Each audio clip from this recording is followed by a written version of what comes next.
When it comes to leading the flowers, and actually this applies to any awkward shape, it can be good to do the piece as a sort of a discrete entity. Um, you get a bit more leverage if you pick it up and bend the lead round it than try and keep the piece flat against the work surface and push the lead into it. And with this glass being quite robust because it's thick and it's fused, I can handle it in a sort of meaty way. Um, the lead is 12 mil, which means it is quite stiff, and so it does take some force to get it nice and close up against the glass. I'm using flat, not round lead, because the 12 mil round was too stiff and I couldn't get it to go into all the curves nicely. But what that does mean is that as I'm bending the flat lead, it's kinking. So I have to use my fid to keep opening up the lead channel um, and flattening out the kinks. But it works quite nicely. And it is going to be very strong with this thick lead.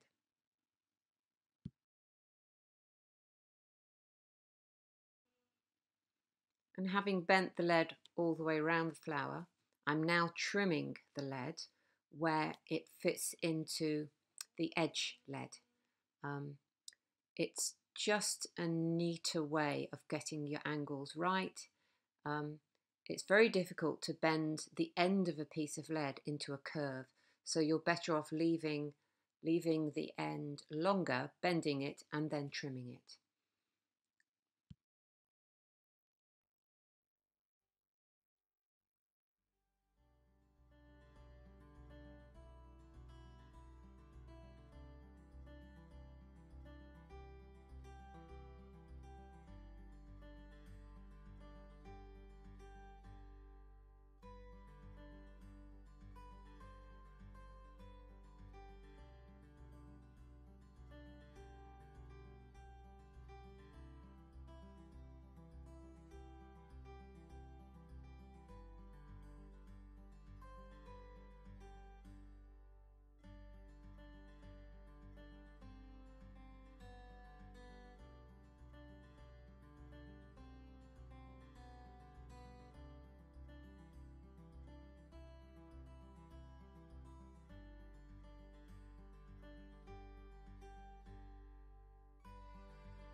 I've finished leading this one now. I'm about to start soldering it. I didn't film the whole thing because it actually took me a long time. It's quite hard working with a lot of curves with large lead because the lead distorts as it bends. So you have to do a lot of adjusting and manipulating. I wanted to talk about something I did regarding this piece. I love this piece of glass. It's got these beautiful markings on it, and every sheet that you buy like this has got different markings, and this one I just particularly loved for this area in the window. So if I broke it, I wouldn't have anything as nice to replace it with. I found when I cut it, it was very delicate, and actually it broke sometimes when I was cutting it because it was just so thin. When you are leading a window, as you know, you hammer the pieces home to make sure they're firmly in the lead. This lead is very stiff, and I was sure if I started hammering this glass into this lead, I wouldn't bend the lead to take the glass, I would just break the glass.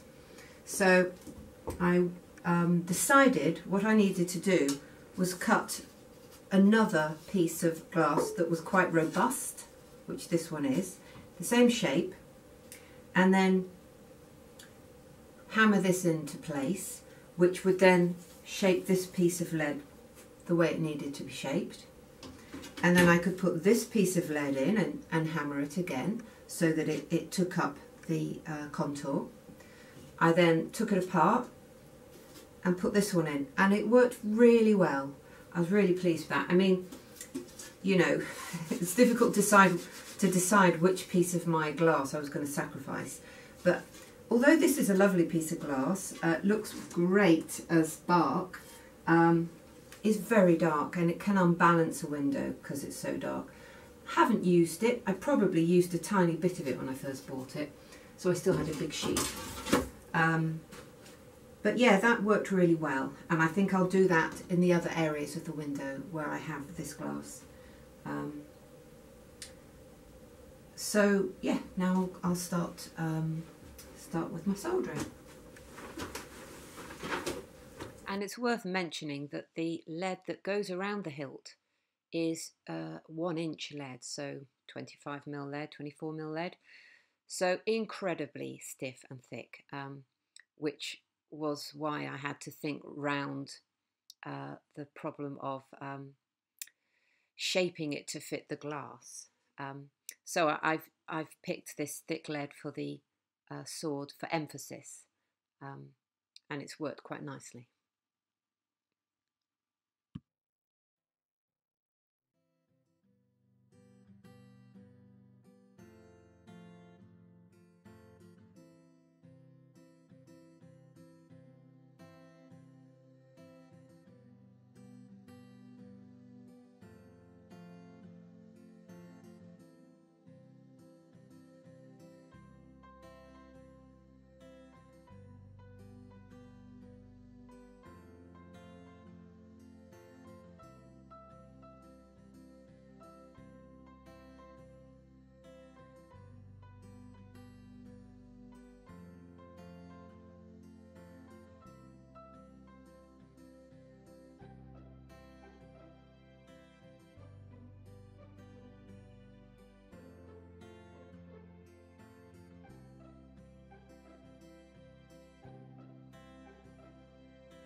I finished soldering the first side, So now I am flipping this piece over so I can solder the other side.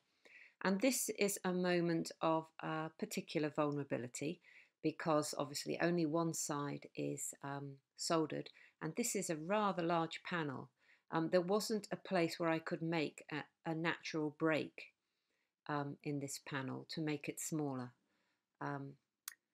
So I'm using the template just to give it a little bit of protection as I lift it up. But it's very awkward, and it's the sort of thing that really two people are better doing. But I work on my own and I get impatient if I have to wait for someone to help me do something, because then I just can't get on. So yeah, I don't always make my life easy.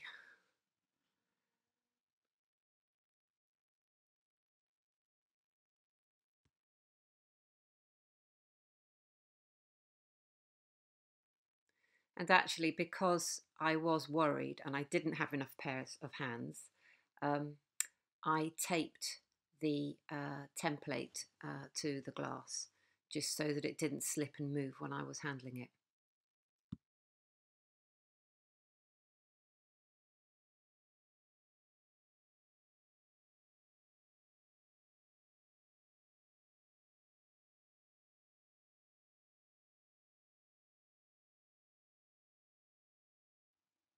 And having got it to the halfway point now, I'm going to take off the tape and switch the hardboard template onto the other side to protect the glass as I lower it into place.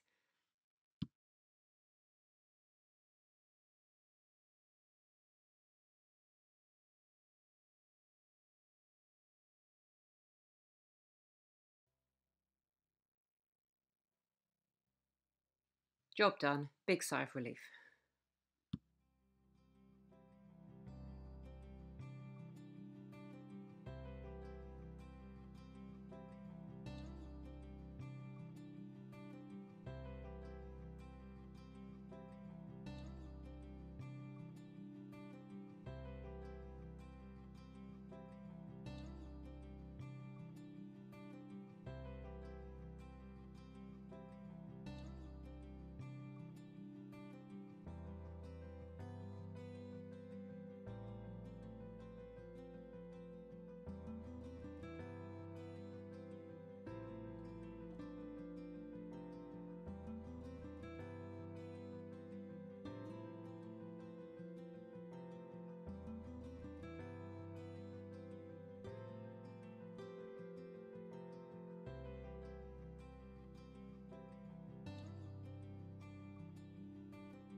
I normally do all my leading and then all my cementing at the end in one go. But this piece I feel is a little bit fragile, so I don't really want to move it without it being cemented because it won't be as strong as it potentially could be. So I'm going to cement this now. And I'm going to scrub very gently around this piece, which, as I said before, is a very delicate piece of glass. It's much more delicate than the other glass around it.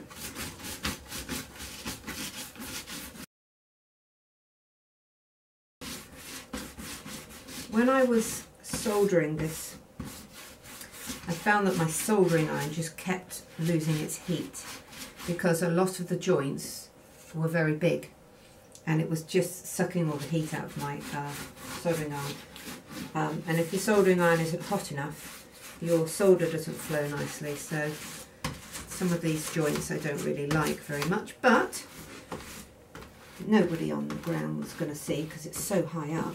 I mean, you know, they're strong, they're functional, but I like a nice soldering joint, and not all of these are nice soldering joints, but I'm probably a bit oversensitive.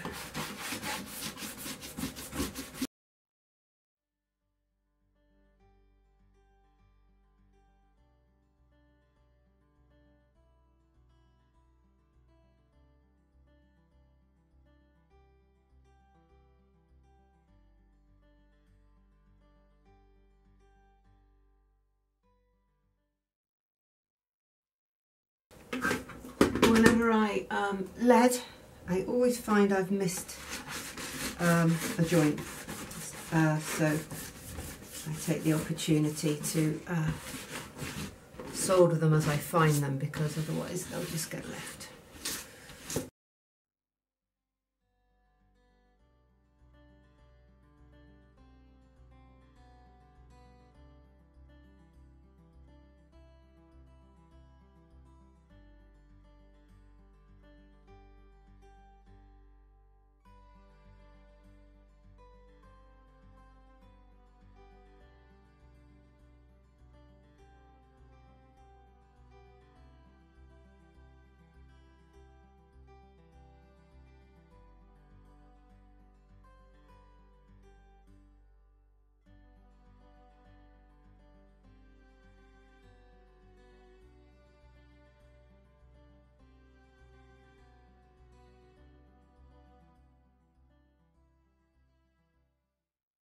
I'm going to let that rest for a while before I turn it over and cement the other side.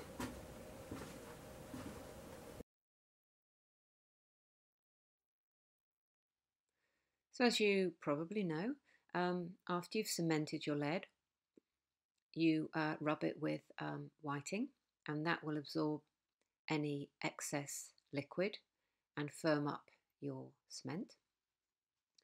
And this also begins to darken the lead, because there is black dye, black powdered dye in the cement, and that will get rubbed into the surface of the lead as you scrub it with your stiff scrubbing brush. So I'm doing the same now on the other side that I did on the first side. So I'll end this video here, and all that's left to do after this is polish it up, which I've shown you in other videos. So as you know, I get out my big polisher, my floor polisher, and it does a beautiful job.